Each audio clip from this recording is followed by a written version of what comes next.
What's up guys, Paramoto here. How are you guys doing today? Today I'm doing amazing. Today I'm out here to answer your guys' questions. Let's get to it.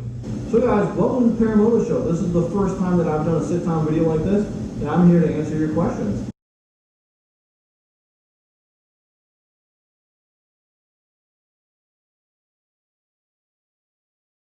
So our first series of questions comes from Cameron Sims. Cameron Sims is a constant supporter of the channel. Thank you for being here, Cameron Sims. First question, do I wear riding jeans? No, I actually don't wear riding jeans. 2020 was going to be the year that I stepped up my gear game, but it honestly, just like everything else in 2020, got totally derailed. I needed to go get some riding shoes because both the times I've wrecked, I've broken my feet, and riding jeans was on the list as well. I just haven't gotten around to it just yet. But it is a good idea, especially with everything out on the market today. There's so many styles that you can get now for relatively cheap, like about $100. You don't have an excuse anymore. This next question, do the jackets I wear have back armor? Yes, all the jackets I wear are Icon, and Icon almost exclusively comes with D3O armor now. So all of my jackets have full armor, shoulder, elbows, and back, and it's all the best like D3O armor.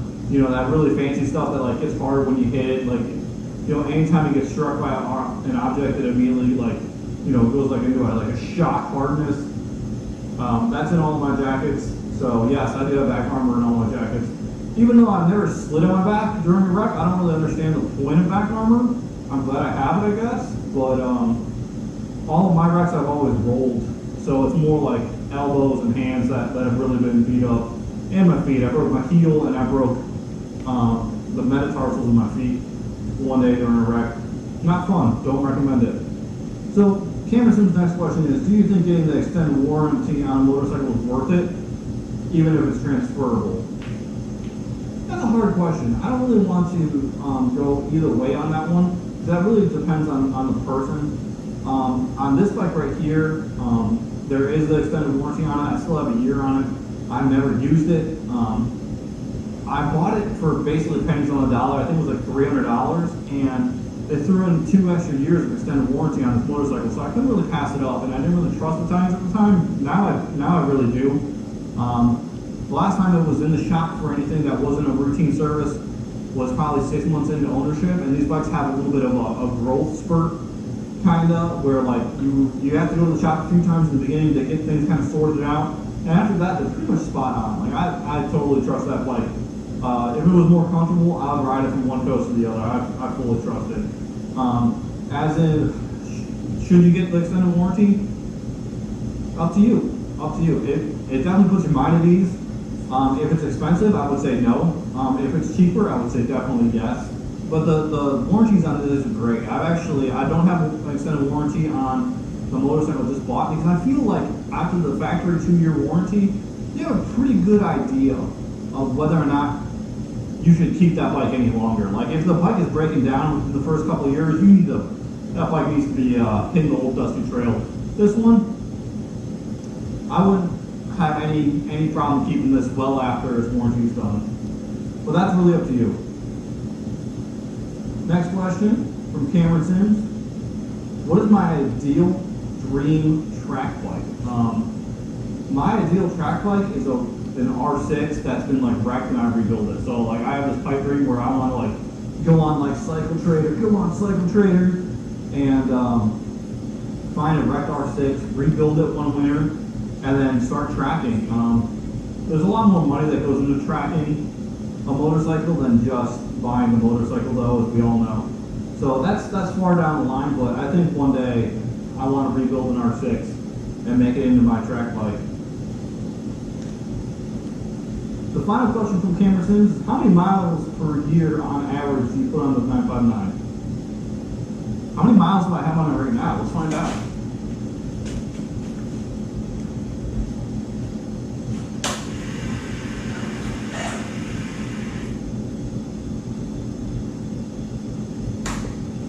Right now I have 9,186 miles on this motorcycle, and let's see, I've had it since December 17. So all of 18, all of 19, half of 20, so 2.5 years I put 9,000 miles on this motorcycle. So you're talking about, maybe 4,000 miles a year. And keep in mind that the entire time I've had this bike, I've almost exclusively had a second bike. So yeah, about 4,000 miles a year with a second bike, probably more if I didn't have one. So the next question comes from a different subscriber, Ezekiel A. Mitchell. Mr. Mitchell says, quick question, with your riding style, do you have an estimated engine life with your bike? I've been seeing that with older Ducatis, people would usually see them go up to 40,000 miles. That's a lot of miles for a motorcycle, especially for a super bike. However, with these Panigales being fairly new still, there's not too much data. You're totally right with there not being much data. I'll be totally honest with you. I think these motorcycles with the Super Quattro engine that this has, they've been making that for about 10 years now, since about 2011. So with the model year, so they always release it a year earlier. They've been making Super Quattro engines for at least 10 years now.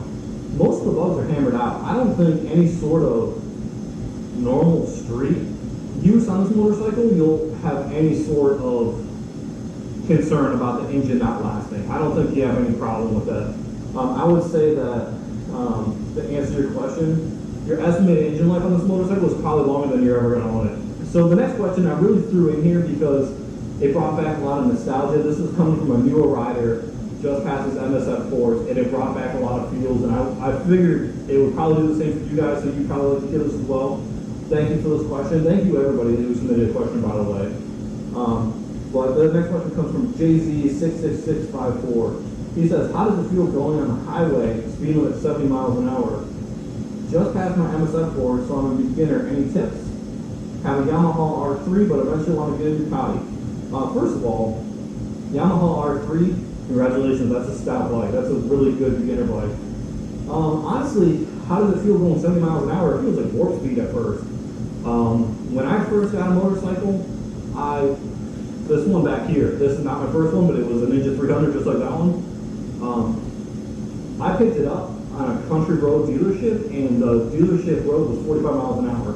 And I was scared to death to hit that speed limit. So trust me when I say that you will eventually be revving that thing out, going like 100 miles an hour, and before you know it, you're going to be stepping into a 600cc bike, and you're going to be going 100, 130 every single time you ride. I promise you that. You get used to it very quick. But at first, it's terrifying. How does it feel going 70 miles an hour?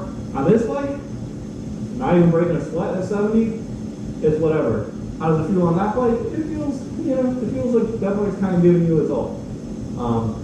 But you're going to have fun. Welcome to riding. See, Lone Wolf says, I'm considering a used 959 in my country.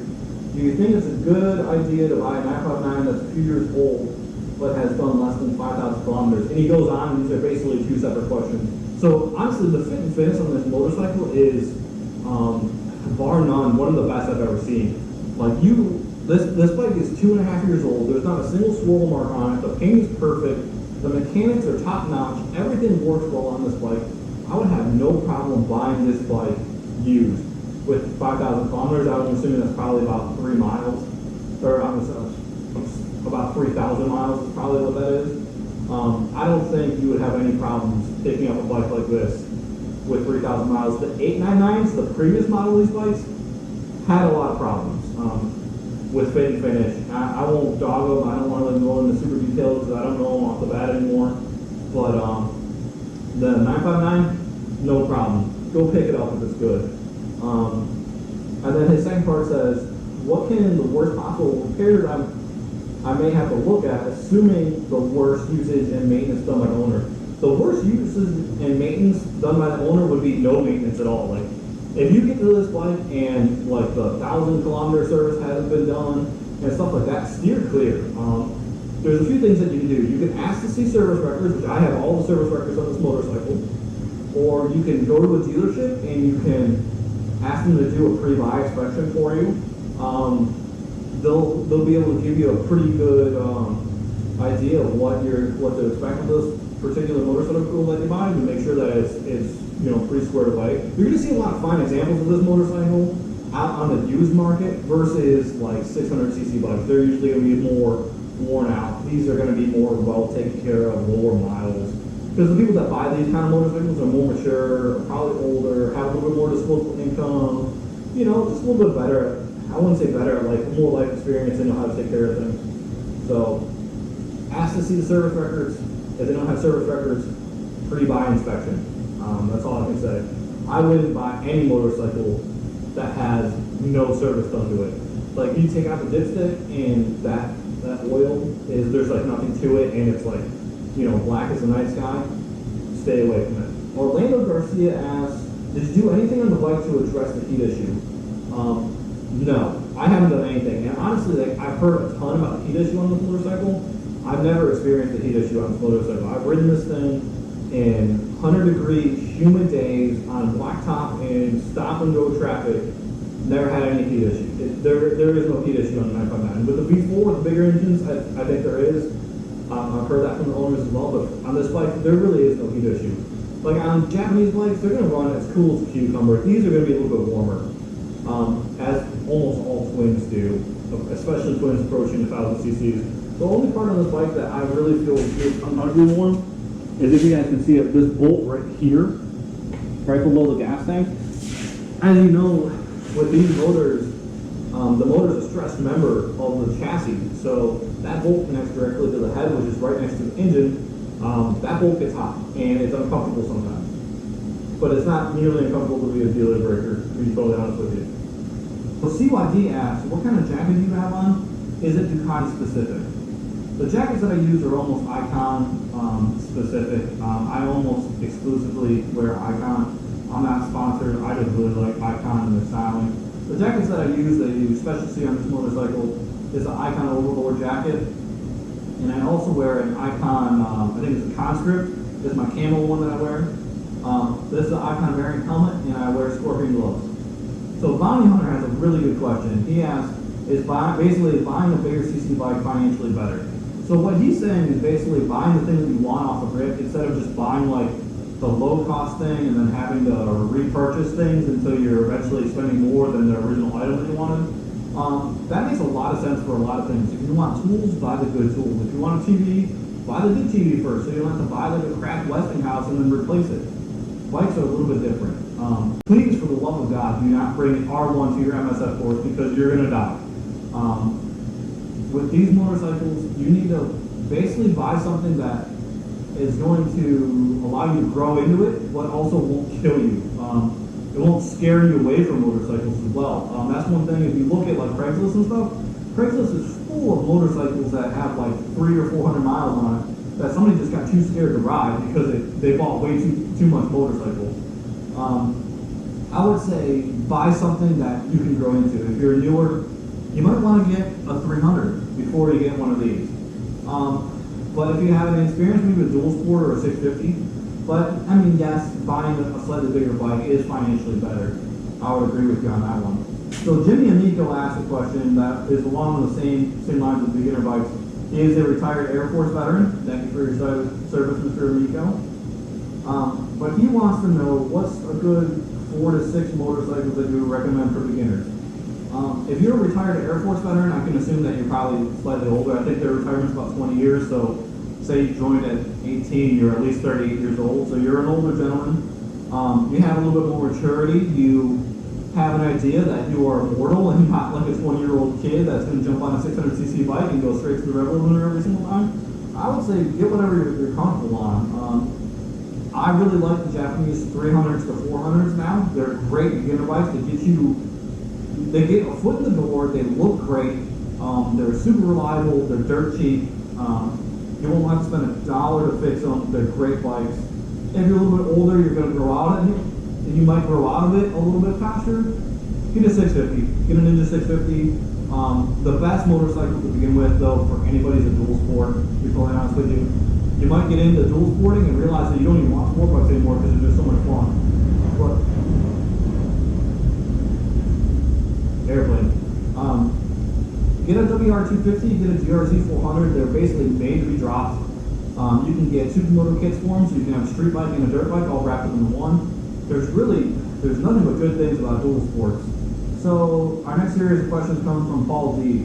Thank you for the series of questions. It really helps out in the Q&A videos. It says, any tips for someone looking at getting a full face helmet? First of all, congratulations on buying like the most effective helmet. Your head will thank you. Your face will thank you in the long run.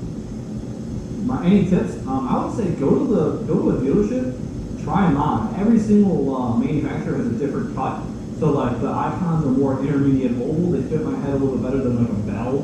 Bells don't seem to fit my head, but if you go into like a dealership, they'll actually have helmets on display. You can at least try them on and get an idea of what manufacturer makes helmets that fit you well.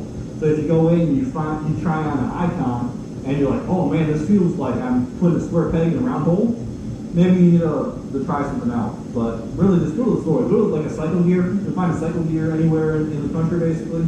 They'll have a ton. They'll have a wall of helmets that you'll be able to try on. Next question from Paul D. He says, if you didn't get the 959, what other sport bike would you go with? The only other sport bike I was looking at when I was shopping for the 959 was the Ninja 636. I was this close to buying a Ninja 636, but then I was like, do I really want another Japanese 600 when I'm just coming from a Japanese 600 because I own two Honda CBR 600 Lars? Should I just go all out? And obviously we know what happened on that choice, but if it wasn't the 959, it would have been the 636. The next question, AK or AR? Whew, man, that's a hard one. I'll be right back. Both these have been safety checked, so you safety Nazis can get off my butt. I'm an AR fan. This is just a slight example of my collection. I have a few more upstairs. I've built both of these rifles. This is like basically my Aero Precision kind of scout rifle.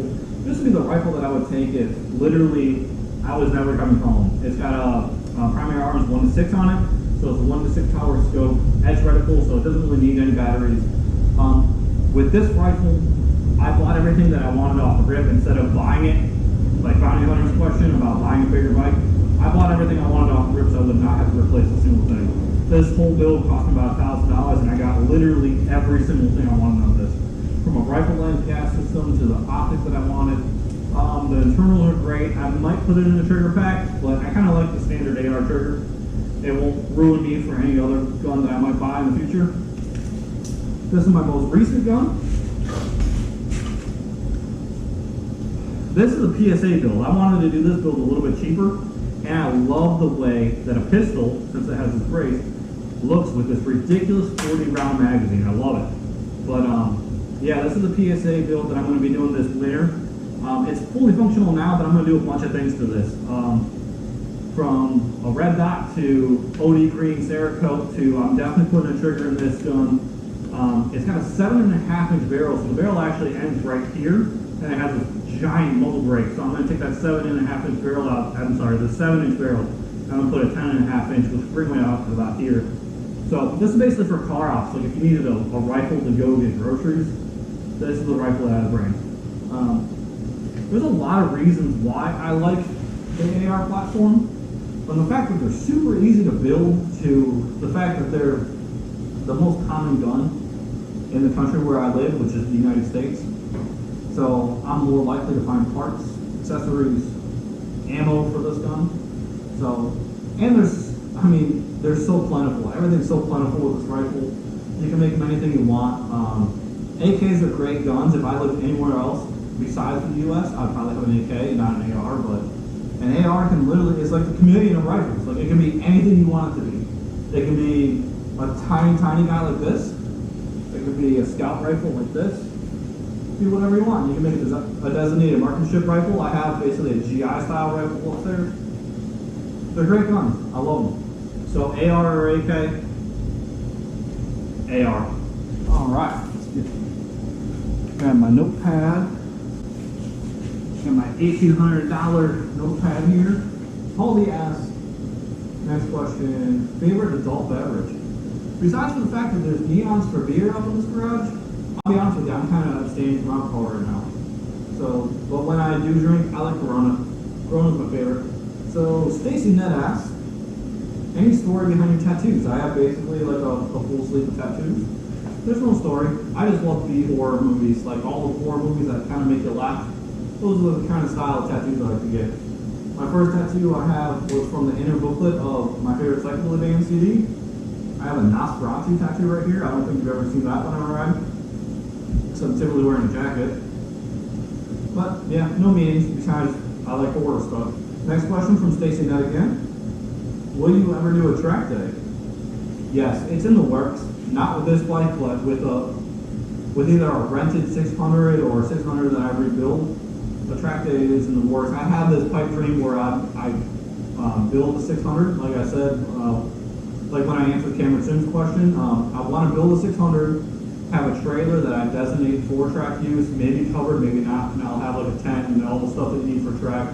Because really a bike alone is not enough just to do track days. So, yeah, track day is in the works. I would like to do it. Next question from Stacy Ned. Are you going to wheelie either bike? Believe it or not, this front wheel on this Panigale has gone up more times than I can count. I typically ride pretty chill on the vlog, and there's a couple reasons for that. One, I feel like as a YouTuber, we have a responsibility to basically set a good example for people. I don't want to inspire the next Mac tourist and get somebody killed. You know, that's just not me. I always try to ride somewhat within the traffic vlog when I'm riding on the vlog. It's just something I've always done. And the second part of that question is basically another reason why I don't do crazy on the vlog is the fact that there are times where YouTubers are held accountable for what they do on their videos, and I don't want to get jammed up later down the road when I'm going 190 down the freeway. It says bike won't do 190, but you get the picture. That, you know, honestly, I don't want to pay for the repairs on this bike. You know, like, yeah, I get a little wild when I'm not on the vlog. Like, I do go fast. This front wheel does come off. This whole motorcycle has come off the ground before in a certain area around me where the road heaves a little bit. I was going quite fast and I hit a upbeat part of the road. This entire bike has basically grown wings before. But I don't like doing clutch up stuff. I don't know how to do it, but I don't want to pay for fork seals. I don't want to pay for chains and sprockets and transmissions. You know, these bikes are expensive and I try to treat it pretty well. Last question for the entire Q&A comes from Stacy Ned. Fan of lane splitting? Question mark? Yes. Huge fan. Yes. I signed multiple bills to try to get it national. There's no reason why we shouldn't be allowed to lane split under a certain miles per hour. Like I would say under 35 miles an hour, there's no reason why we shouldn't be allowed to. It's safer for us. I know people that have been rear-ended. If you look at, there's a YouTuber named Fancy Animal. He does Panigale vlogs on 1199. He had this bike that he like rode everywhere. That bike had 1,000,000 miles on the damn thing, and somebody rear-ended him, destroyed the entire motorcycle. He ended up rebuilding it, but if he could have lane split and just got in front of traffic, that wouldn't have happened. So, yes, I'm a huge fan of lane splitting. All right, guys. So that's it for today's Q&A. I hope you guys like the Tonight Show style of it. I know the mic is not the best. I know the lighting is not the best. This is not what we normally do. I'm waiting for more equipment to show up for my motovlog setup, which broke. That should be here this week. We'll get back to normal stuff. If you guys like this stuff, I'm happy to do this again. This is actually kind of fun. Answering about 20 or so questions in this style, I'd be totally down with doing it again. But if you guys like that, leave a comment. You gotta know it, you know? So, anyway guys, if you haven't already, please hit that like button, hit that subscribe button down below. I'll see you guys in the next video. Deuces.